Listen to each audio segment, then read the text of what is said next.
പ്രതിപക്ഷ പ്രതിഷേധത്തെ തുടർന്ന് ഇന്നലെ ലോക്സഭയിൽ നന്ദി പ്രമേയ ചർച്ചയ്ക്ക് മറുപടി പറയാൻ എത്താതിരുന്ന പ്രധാനമന്ത്രി നരേന്ദ്രമോദി ഒടുവിൽ ഇന്ന് രാജ്യസഭയിൽ മറുപടി പറയാനെത്തി. മോദി മോദി വിളികളുമായി ഭരണപക്ഷം പ്രധാനമന്ത്രിയെ വരവേറ്റപ്പോൾ സഭയിലെ ഏകാധിപത്യത്തിനെതിരെ പ്രതിഷേധിച്ച് പ്രതിപക്ഷം സഭ വിട്ടു. പതിവ് പോലെ നെഹ്റു കാലം മുതലുള്ള നിലപാടുകൾ പറഞ്ഞ് കോൺഗ്രസിനെ കണക്കറ്റ് വിമർശിച്ചും ആക്ഷേപിച്ചും പരിഹസിച്ചുമായിരുന്നു പ്രധാനമന്ത്രിയുടെ ഇന്നത്തെയും പ്രസംഗം. വക്രബുദ്ധിയുള്ള യുവരാജാവ് എന്ന് വിളിച്ച് രാഹുലിനെതിരെയുള്ള പരിഹാസവും ചൊരിഞ്ഞു. പ്രതിപക്ഷ പാർട്ടികളെ ഒന്നാകെ വിമർശിച്ചു. പക്ഷേ കഴിഞ്ഞ ദിവസങ്ങളിൽ പ്രതിപക്ഷം സഭയിൽ ഉയർത്തിയ ചോദ്യങ്ങൾക്കൊന്നും മറുപടി പറഞ്ഞില്ല. US ഇന്ത്യ വ്യാപാര കരാർ വലിയ നേട്ടമാണ് എന്ന് മാത്രം പറഞ്ഞു. കരാറിൽ എന്തൊക്കെ എന്നതിൽ ഒരു വ്യക്തതയും വരുത്തിയില്ല. നരവനയുടെ പുസ്തക വിവാദത്തെപ്പറ്റി മിണ്ടിയതേയില്ല. ഇന്നലെ പ്രധാനമന്ത്രി സഭയിലെത്തിയാൽ ആക്രമിക്കാൻ പ്രതിപക്ഷം പദ്ധതിയിട്ടിരുന്നുവെന്ന് ലോക്സഭാ സ്പീക്കർ ഓം ബിർളയുടെ പരാമർശം ഇന്ന് സഭയ്ക്കകത്തും പുറത്തും വലിയ പ്രതിഷേധങ്ങൾക്കും വഴിവെച്ചിരുന്നു. ഇന്ത്യ US വ്യാപാര കരാറിലടക്കം ഇനി എന്ന് വ്യക്തതയുണ്ടാകും? ആര് വ്യക്തത വരുത്തും? പാർലമെന്റിൽ പ്രതിപക്ഷത്തിന്റെ വായ തുടർച്ചയായി മൂടിക്കെട്ടുകയാണോ? ആദ്യമാർദി എക്സ്ട്രാ.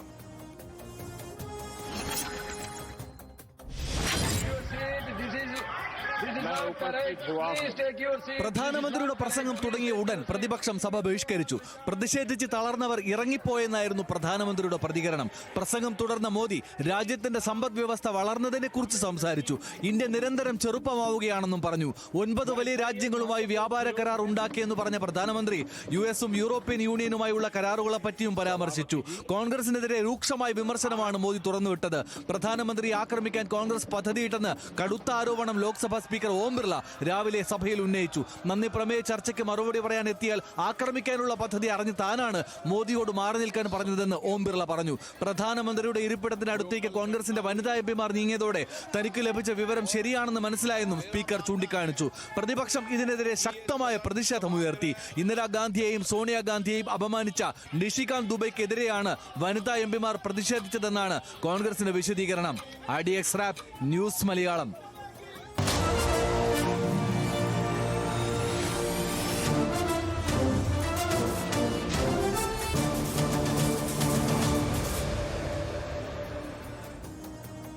നന്ദി പ്രമേയ ചർച്ചയ്ക്ക് മറുപടിയായി രാജ്യസഭയിലെത്തിയ പ്രധാനമന്ത്രി നരേന്ദ്രമോദിയെ മോദി മോദി എന്ന് വിളിച്ചാണ് ഭരണപക്ഷം വരവേറ്റത്. ഏകാധിപത്യം സഭയിൽ അനുവദിക്കില്ലെന്നും പ്രതിപക്ഷ നേതാവിനെ സംസാരിക്കാൻ അനുവദിക്കണമെന്നും ആവശ്യപ്പെട്ട് പ്രതിപക്ഷാംഗങ്ങൾ നടുത്തളത്തിലിറങ്ങി മുദ്രാവാക്യം വിളിച്ചു പ്രതിഷേധിച്ചു. ഇതിനിടെ മല്ലികാർജ്ജുൻ ഖാർഗെയെ നോക്കി ഇരുന്ന് പ്രതിഷേധിച്ചാൽ മതിയെന്നും യുവാക്കൾ ഒരുപാടുണ്ടല്ലോ എന്നുമായിരുന്നു പ്രധാനമന്ത്രിയുടെ പരിഹാസം. അതിലേക്ക്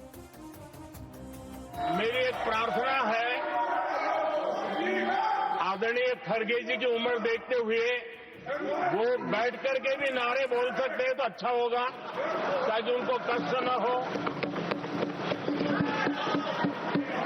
पीछे नौजवान बहुत लोग हैं, तो खड़गे जी को आप बैठते बैठते भी when you are speaking they are listening, you are नारे बोलने की अनुमति दे दीजिए.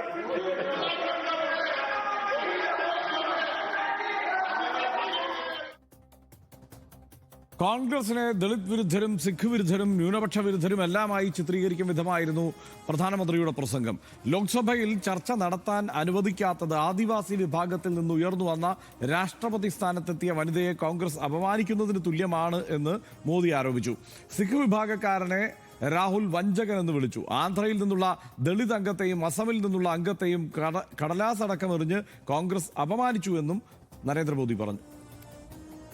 कांग्रेस को छोड़कर के कितने ही लोग निकले हैं, कांग्रेस के कितने टुकड़े हुए हैं, कई लोग दूसरे दलों में गए हैं, लेकिन औरों को तो किसी को गद्दार नहीं कहा उन्होंने.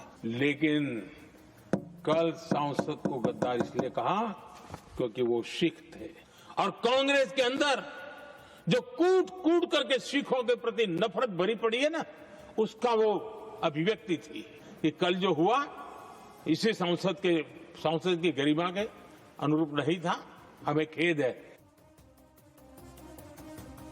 നെഹ്റുവിനെയും രാഹുൽ ഗാന്ധിയെയും കടന്നാക്രമിച്ച മോദി മമതാ ബാനർജിക്കെതിരെയും ആം ആദ്മി പാർട്ടിക്കെതിരെയും രംഗത്തെത്തി. കേരളത്തിൽ നിന്നുള്ള രാജ്യസഭാ MP സി സദാനന്ദനെ അഭിനന്ദിക്കാനും നരേന്ദ്രമോദി മറന്നില്ല.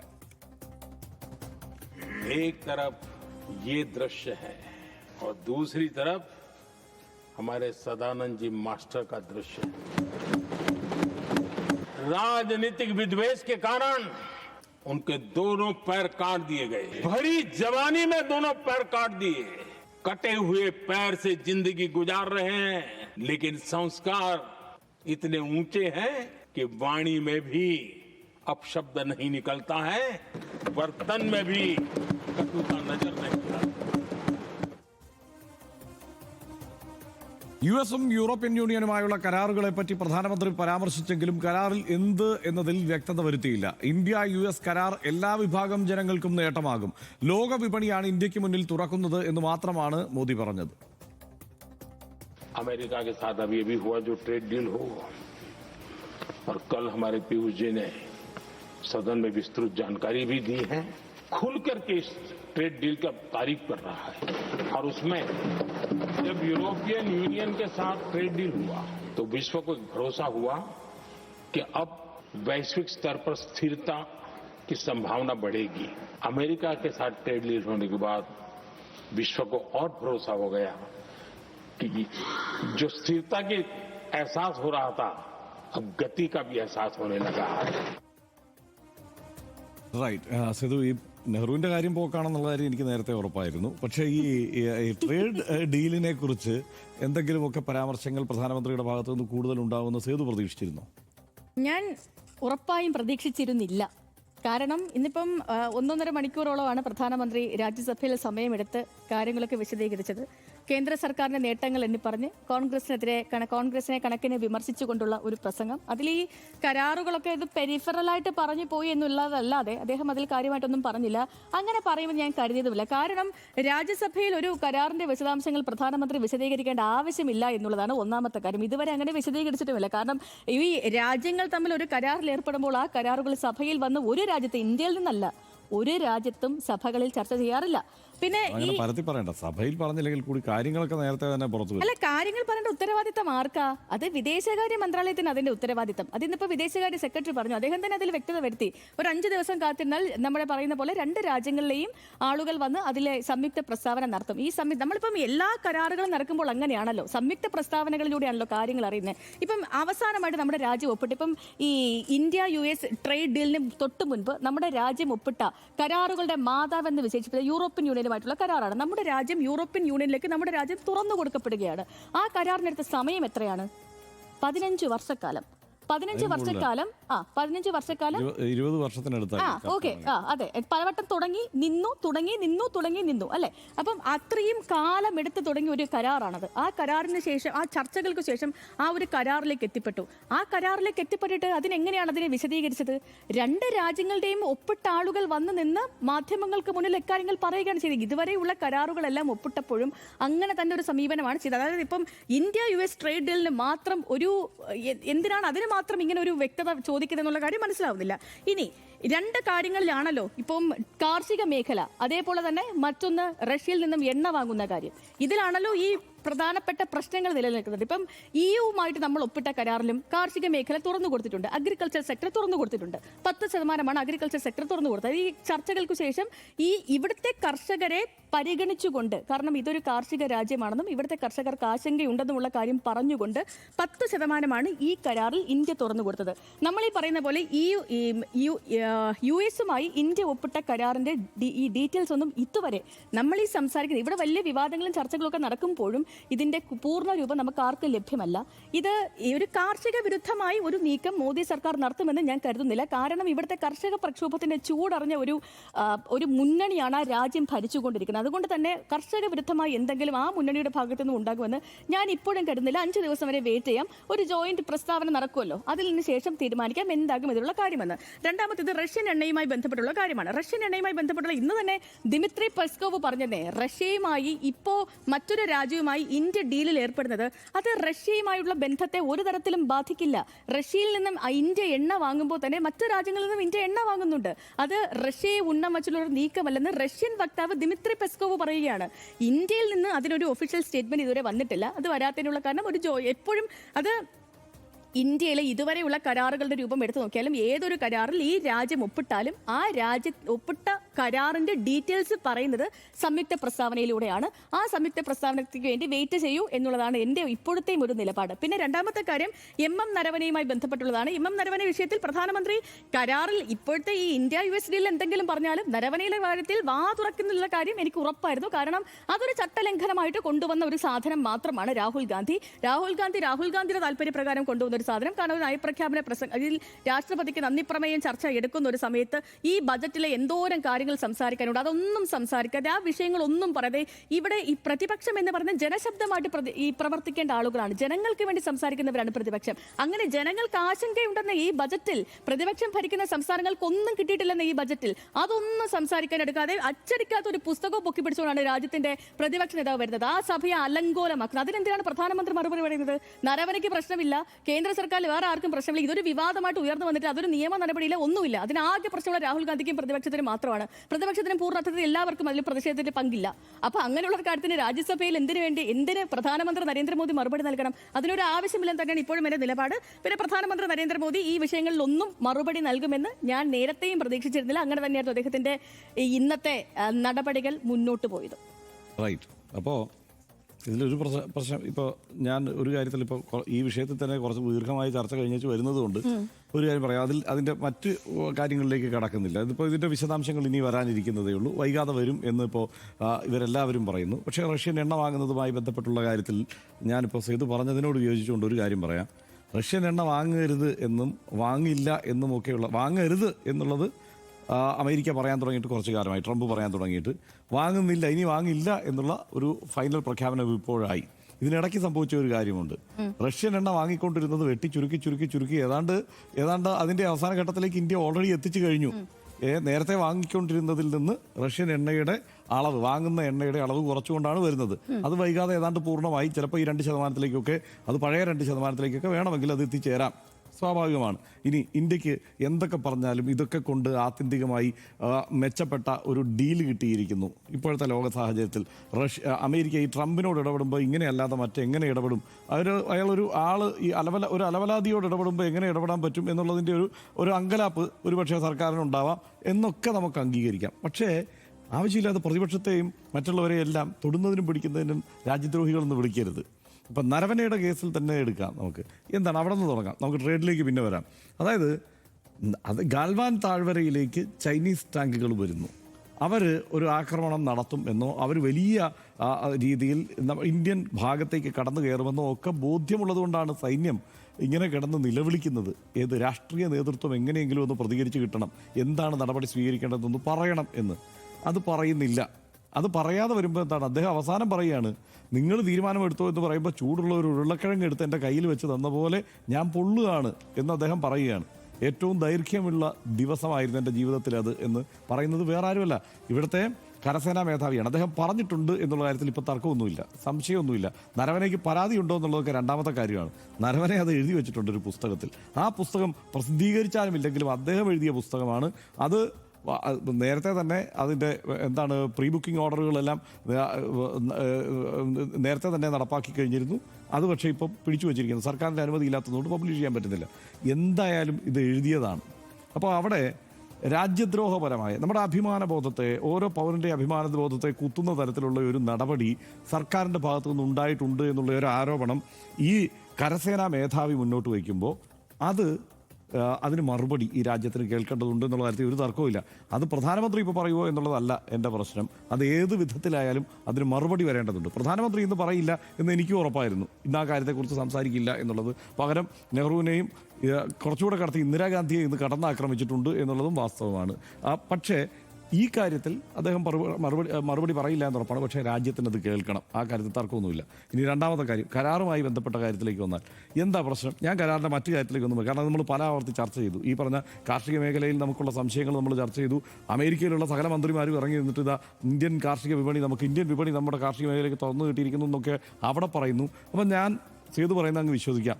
അവിടുത്തെ അമേരിക്കയിലെ ഈ മന്ത്രിമാരെല്ലാം അവിടുത്തെ ജനങ്ങളെ പറ്റിച്ചുകൊണ്ടിരിക്കുകയാണ്. അമേരിക്കയിലെ ജനങ്ങളെ പറ്റിച്ചുകൊണ്ടിരിക്കുകയാണ്. ട്രംപും അല്ല, അങ്ങനെയല്ലേ ഞാൻ മനസ്സിലാക്കേണ്ടത്. അവിടുത്തെ മന്ത്രിമാരിങ്ങനെ പറയുകയാണ്. അപ്പൊ അല്ല, അവിടുത്തെ മന്ത്രിമാരിങ്ങനെ വിളിച്ചു പറയുന്നതൊക്കെ ചുമ്മാ നുണയാണ് എന്ന് ഞാൻ കരുതാം. ഇനി മാത്രമല്ല, എനിക്ക് എൻ്റെ പ്രശ്നം എന്താ, എൻ്റെ രാജ്യം എന്നുള്ളത് എന്താണ്? ഇതൊരു ജനാധിപത്യ രാജ്യം. എനിക്ക് കൂടുതൽ അഭിമാനബോധമുണ്ട് എൻ്റെ രാജ്യത്തെക്കുറിച്ച്. ഇവിടെ പലരെയും പോലെയല്ല, ഞാനൊരു രാജ്യസ്നേഹിയാണ്. അപ്പം ഞാൻ ആഗ്രഹിക്കുന്നത് എന്താണ്? എനിക്ക് ഈ കാര്യം, രാജ്യം എന്താണ് ചെയ്യുന്നത്, രാജ്യത്തിനുണ്ടാകുന്ന നേട്ടം എന്താണെന്നൊക്കെ അറിയണം എന്നുള്ള ആഗ്രഹവും അതിൽ അഭിമാനം കൊള്ളണം എന്നുള്ള ആഗ്രഹമുണ്ട്. ഈ അമേരിക്കക്കാരൻ ഇങ്ങനെ അഭിമാനം കൊള്ളുന്ന കാണുമ്പോൾ എനിക്ക് സങ്കടമുണ്ട്. കാരണം എന്താ, അമേരിക്കയുടെ മന്ത്രിമാരും ട്രംപും എല്ലാം വിളിച്ചു പറയുകയാണ്, അതാ മേക്ക് അമേരിക്ക ഗ്രേറ്റ് അഗെയിൻ എന്നുള്ള മുദ്രാവാക്യത്തിലേക്ക് നമ്മൾ കൂടുതൽ എത്തിച്ചേർന്നിരിക്കുന്നു, നമ്മൾക്ക് ഇന്ത്യൻ വിപണി തുറന്നു കിട്ടിയിരിക്കുന്നു എന്ന് അവരെ ആഘോഷിക്കുമ്പോൾ എനിക്കും ഇവിടെ ആഘോഷിക്കണം എന്നുണ്ട്, നമുക്ക് എന്തൊക്കെയാണ് കരാറിലുള്ള നേട്ടങ്ങൾ എന്നുള്ളതിൽ. പക്ഷെ അത് പറയുന്നില്ല നമ്മുടെ രാഷ്ട്രീയ നേതൃത്വം. അതാ എൻ്റെ വിഷമം. ഇനി അത് മാത്രമല്ല, നമ്മളോട് താരതമ്യം ചെയ്യാൻ ആരാ പറഞ്ഞത്? ആരാണ് ഈ കരാറിനെ താരതമ്യം ചെയ്യാൻ പറഞ്ഞത്? അതിവിടെ പ്രതിപക്ഷ നേതാവല്ല പറഞ്ഞത്. ആ താരതമ്യം ചെയ്യാൻ പറഞ്ഞത് എന്താണ്? സർക്കാരാണ് പറയുന്നത്. എങ്ങനെ? BJP നേതൃത്വമാണ് പറയുന്നത്. നമുക്ക്, അല്ലെങ്കിൽ പ്രധാനമന്ത്രി തന്നെയാണ് പറയുന്നത്, നമുക്ക് അയൽ രാജ്യങ്ങളെക്കാൾ മെച്ചപ്പെട്ട കരാർ കിട്ടിയിട്ടുണ്ട് എന്ന്. അപ്പം ഞാനിങ്ങനെ പോയി നോക്കി അയൽ രാജ്യങ്ങളുമായി മെച്ചപ്പെട്ട കരാർ എങ്ങനെയാണ് എന്നുള്ളത്. എങ്ങനെയാണെന്ന് നോക്കുമ്പോൾ ശരിയാണ്. ഈ തീരുവ നമ്മൾ നോക്കിക്കഴിഞ്ഞാൽ 20% ചൈനയുടെയോ 19% പാകിസ്ഥാനേക്കാളൊക്കെ മെച്ചപ്പെട്ട ഒരു കരാർ നമുക്ക് കിട്ടിയിട്ടുണ്ട്. പക്ഷേ എനിക്ക് സങ്കടം വന്ന കാര്യം എന്താണെന്നറിയാവോ? ചൈന, നമ്മളെപ്പോഴും നമ്മൾ ആവർത്തിച്ച് പറയുന്ന ഒരു കാര്യമുണ്ടല്ലോ, ചൈനയിൽ അവിടെ ഏകാധിപത്യമാണ് നടപ്പാകുന്നത്, അവിടെ കമ്മ്യൂണിസ്റ്റ് രാജ്യമാണ്, അവിടെ നിങ്ങൾ വിചാരിക്കുന്ന പോലെ ഉള്ള ജനാധിപത്യം അല്ല ഉള്ളത്, സുതാര്യതയില്ല എന്ന് പറയുമ്പോൾ അവിടെ ഈ കരാർ പ്രഖ്യാപിക്കപ്പെട്ട ദിവസം തന്നെ അവിടെ നാട്ടുകാരെ കാര്യങ്ങൾ അറിയിച്ചു. ട്രംപ് പ്രഖ്യാപിക്കുന്ന ഉടനെ തന്നെ ഇതിൻ്റെ എക്സിക്യൂട്ടീവ് ഓർഡറുകൾ പുറത്തു വന്നു കഴിഞ്ഞു, ഇതിൻ്റെ ബാക്കി ഡീറ്റെയിൽസ് പുറത്തു വന്നു കഴിഞ്ഞു. ആ വിവരങ്ങൾ 2 രാജ്യത്തും പ്രഖ്യാപിക്കപ്പെട്ടു കഴിഞ്ഞു. ഇവിടെ ഞാനിപ്പോഴും കാത്തിരിക്കുകയാണ്. നമ്മൾ ജനാധിപത്യ രാജ്യത്ത് നമ്മൾ കാത്തിരിക്കുന്നു എന്നുള്ള സങ്കടം എന്നെ വല്ലാതെ അലട്ടുന്നുണ്ട്. അതാണ് എൻ്റെ ഒരു പ്രശ്നം. ഇനി പാകിസ്ഥാൻ്റെ കാര്യത്തിൽ, പാകിസ്ഥാന് ആ രാജ്യത്തിന് ആദ്യം പ്രഖ്യാപിക്കാനുള്ള ഒരു അവകാശം കിട്ടി ഈ അമേരിക്കയുമായിട്ടുള്ള ഈ കരാർ. അപ്പോൾ എനിക്ക് എൻ്റെ പ്രശ്നം എന്താണെന്ന് വെച്ച് കഴിഞ്ഞാൽ, ഞാൻ ഇവിടുത്തെ ദേശീയ നേതൃത്വം പറയുന്ന അവരാഹ്വാനം ചെയ്യുന്ന രാജ്യസ്നേഹത്തിനും ആ സങ്കല്പത്തിനുമൊപ്പം നിൽക്കാൻ തയ്യാറാണ്. പക്ഷേ എന്നെ വല്ലാതെ സങ്കടപ്പെടുത്തുകയാണ് ഈ സർക്കാർ എന്നുള്ളതാണ് എൻ്റെ പ്രധാനപ്പെട്ട പ്രശ്നം. ബാക്കി കരാറിന്റെ വിശദാംശങ്ങളിലേക്ക് നമുക്ക് പതുക്കെ പോയാൽ. ഒരു കാര്യം കൂടെ, ഈ എന്റെ രാജ്യം എന്നുള്ള ബോധവും ഈ സങ്കടം, എന്റെ സങ്കടം എന്നുള്ള കാര്യവും ഈ ഡീലിൽ മാത്രമേ ഉള്ളൂ എന്നുള്ളതാണ് എന്നെ അത്ഭുതപ്പെടുത്തുന്നത്. ഇന്ത്യ ഇതിനു മുമ്പ് എത്രയോ കരാർ, കഴിഞ്ഞ 10-15 വർഷമായിട്ട് മോദി സർക്കാർ എന്തുമാത്രം കരാറുകൾ ഒപ്പിട്ടു, അന്നൊന്നും ഇല്ലാത്ത സങ്കടം ഈ ഡീലിൽ മാത്രം വരുന്ന ട്രംപിനെ ട്രംപായിട്ട് കാണുന്നത്. ഞാൻ പറയാം, ഈ ഗ്രീൻലാൻഡ് വിഷയം മാത്രം, ഗ്രീൻലാൻഡ് നേറ്റോ അംഗമാണ്, നേറ്റോയ്ക്ക് മിണ്ടാൻ പറ്റത്തില്ല. ട്രംപിന്റെ രീതിയിൽ ഓരോ കാര്യങ്ങൾ പറഞ്ഞുകൊണ്ടിരിക്കുന്നു. ഈ നേറ്റോയുടെ ഡീൽ എങ്ങനെയാണ്? ഈ നേറ്റോയുടെ അംഗരാജ്യത്തിൽ ഒരു രാജ്യത്തിന് എന്തെങ്കിലും ഒരു പ്രശ്നം വന്നാൽ മറ്റു രാജ്യങ്ങൾ ചേർന്ന് അവരെ സേവ് ചെയ്യണം. ഇതൊരു നേറ്റോ രാജ്യത്തെ തന്നെ അധിനിവേശിക്കാൻ ശ്രമിക്കുകയാണ് ട്രംപ്. അപ്പൊ ട്രംപിനെ നമ്മൾ ട്രംപായിട്ട് കാണണമെന്നേ, അല്ലാതെ മറ്റു നേതാക്കളെ പോലെ കാണണം. അതാണ് ഞാൻ പറഞ്ഞത്, കയ്യൂക്കുള്ളവനോട് വഴങ്ങി കൊടുക്കുക എന്നുള്ളതാണ് നമ്മൾ ചെയ്യേണ്ടത് എന്നാണ് പറഞ്ഞത്. ഇന്ത്യക്ക് 50% ഇന്ത്യക്ക് താരിഫ് ഏർപ്പെടുത്തിയെങ്കിൽ 140% ചൈനയ്ക്ക്. ചൈന എന്താ ചെയ്തത്? ചൈന ചെയ്തത് അങ്ങനെയല്ല. ചൈന ആ കാര്യത്തിൽ മർമ്മത്ത് പിടിച്ചു. ധാതുക്കളുടെ അങ്ങോട്ടുള്ള കയറ്റുമതി അങ്ങ് നിർത്തി. അല്ല, പക്ഷെ ഇവിടെ എന്താ സംഭവം എന്താണ്? ഇവിടെ നമ്മൾ 500 ബില്യൺ, അതായത് ഇന്ത്യയുടെ ഒരു വാർഷിക ബജറ്റിനൊപ്പം എത്തുന്ന തുകയ്ക്കുള്ള സാധനം അവിടെ നിന്ന് മേടിച്ചേക്കാൻ നേരിട്ട് പോന്നേക്കുക. 500 ബില്യൺ ഇതായത് ഇപ്പൊ ഞാൻ പറഞ്ഞത് ചൈനയായിട്ടുള്ള താരതമ്യത്തിലേക്ക് പുറത്ത് വന്ന വിവരം ചൈനയുടേതായിട്ടുണ്ടല്ലോ. പരമാവധി 100 ബില്യണിൽ ഒതുങ്ങും ചൈനയുടെ പ്രശ്നം. നമ്മൾ പിന്നെ 500 ബില്യൺ ഉണ്ടാക്കണം. അത് മാത്രമല്ല, ചൈന 2030 ആകുമ്പോഴേക്കും അത് 500 ബില്യണിലേക്ക് എത്തിക്കുമെന്ന് നമുക്ക് കാത്തിരുന്ന് കാണാം. എന്തായാലും എങ്ങനെയാണ് ഇതിന്റെ കരാറിന്റെ വിശദാംശങ്ങൾ വരട്ടെ. ഇന്ത്യൻ ജനാധിപത്യത്തിന്റെ ഏറ്റവും വലിയ കരുത്തും സൗന്ദര്യവും അതിന്റെ ഇൻക്ലൂസീവ്നെസ് ആണ്. ഇന്ത്യയുടെ ആദ്യ പ്രതിപക്ഷ നേതാവ് AK ഗോപാലൻ പ്രസംഗിക്കുമ്പോൾ ട്രഷറി ബെഞ്ചിൽ നിന്ന് ആരും എഴുന്നേറ്റ് പോകരുതെന്ന് അദ്ദേഹം പറയുന്നത് സൂക്ഷ്മമായി കേൾക്കണമെന്നും നെഹ്റു നിഷ്കർഷിച്ചിരുന്നു. കാലാകാലമായി കാത്തു സൂക്ഷിച്ച ആ സ്ഥിര മൂല്യം കൈമോശം വന്നുവോ എന്ന ആശങ്കയിലാണ് RDX ഈ വിഷയം ചർച്ച ചെയ്ത് തീരുമ്പോൾ നമുക്കുള്ളത്. രാജ്യസഭയിൽ പ്രതിപക്ഷത്തിന് ഒരു നേതൃസ്ഥാനം പോലും ഇന്ന് അനുവദിച്ചു കൊടുത്തിട്ടില്ല. രാഷ്ട്രപതിയുടെ നയപ്രഖ്യാപനത്തിനുള്ള പ്രധാനമന്ത്രിയുടെ മറുപടി പ്രസംഗത്തിൽ നല്ലൊരു ഭാഗം സമയവും പ്രതിപക്ഷത്തെ കൂട്ടായും പ്രതിപക്ഷ നിരയിലെ നേതാക്കളെ ഒറ്റയ്ക്കും പരിഹസിക്കാനാണ് ചെലവിട്ടത്. ഇതിനെല്ലാം ഇടയിൽ ഈ മഹാരാജ്യത്തെ അടിസ്ഥാനപരമായി ബാധിക്കുന്ന ഒരു വമ്പൻ വ്യാപാര കരാറിൻ്റെ ഉള്ളടക്കം സംബന്ധിച്ച് കാര്യമായ ഒന്നും പറയാതെ പോയി. അമേരിക്കൻ പ്രസിഡന്റ് അദ്ദേഹത്തിൻ്റെ സാമൂഹിക മാധ്യമ അക്കൗണ്ടിലൂടെ ഇന്ത്യക്ക് നിശ്ചയമായും ആശങ്ക തോന്നുന്ന ചെറിയ വിവരങ്ങളാണ് പുറത്തുവിട്ടത്. ഈ സാഹചര്യത്തിൽ നമുക്ക് സ്വാഭാവികമായും ആശങ്ക തോന്നും. ഇന്ത്യയുടെ ദേശാഭിമാന ബോധത്തെ ആഴത്തിൽ മുറിപ്പെടുത്തുന്ന ഒരു പിഴവ് രാഷ്ട്രീയ നേതൃത്വം വരുത്തി എന്ന നമ്മുടെ മുൻ കരസേനാ മേധാവിയുടെ വെളിപ്പെടുത്തലിൽ മിണ്ടിപ്പോകരുതെന്ന് പ്രതിപക്ഷ നേതാവിൻ്റെ വായ മൂടിക്കെട്ടുക. ഇൻക്ലൂസീവ്നെസ് എന്നത് എത്ര ഉന്നതമായൊരു ജനാധിപത്യ മൂല്യബോധമാണെന്ന് നമ്മൾ ആവർത്തിച്ച് ഓർക്കേണ്ടതുണ്ട്. നമ്മൾ എത്തി നിൽക്കുന്ന കാലത്ത് നിന്ന് അതെത്രമാത്രം ചോർന്നു പോകുന്നു എന്നതും നമ്മൾ ഓർക്കേണ്ടതുണ്ട്.